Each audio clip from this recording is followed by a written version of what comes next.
It's a live evaluation period, and I was on the road recruiting, and my wife gave me a call, and she said that she found something in her throat that did not look right.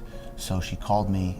We were very worried about it. She ended up getting tested, and she found out that she had stage 3 head and neck cancer. It was about seven and a half years ago.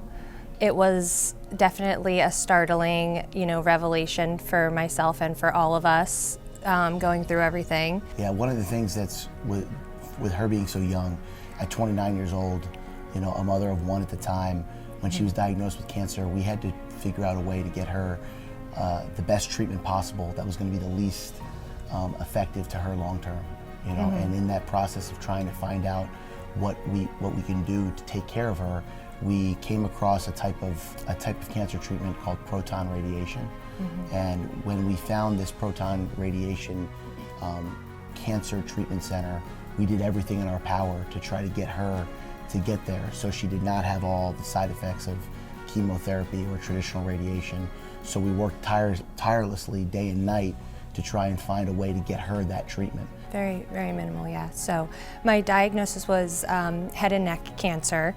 So because we were not a stranger to cancer, unfortunately, with my father, he had known some really great oncologists that he had recommended to us that kind of pushed us into the direction of the proton radiation, which is very similar to traditional radiation. It's the long-term side effects that should be much easier to deal with in the long run. So because I was so young at the time, they really were pushing for the radiation to be the proton radiation.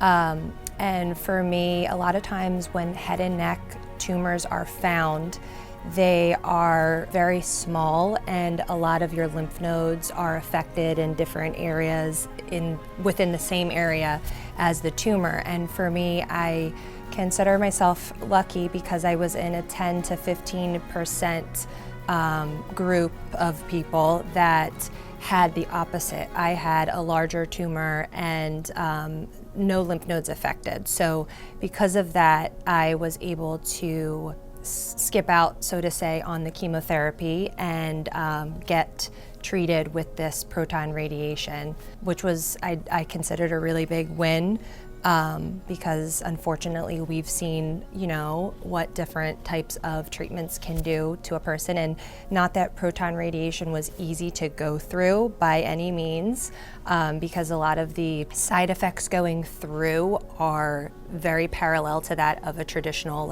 X-ray radiation.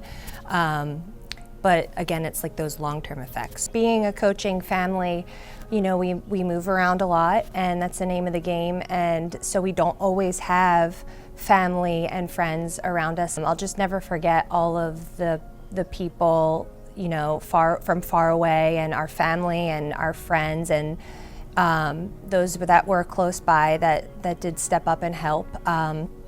Everyone just comes together when tragedy strikes, and I always knew how lucky and blessed we were with the family and the friends that we have, but when that happened, it's just something that you never forget who was there for you. And it's such a hard thing to go through, but there's, just like with everything, there's so much beauty that you can find from it, even though it's such a hard, triumph to go through. Even with Valentina, she doesn't know, she was 1 at the time, but I tell her now how she got me through every day, and having her there, being able to focus sometimes on more so being a mom and my love for her, and that just helps. So I'll tell her that all the time.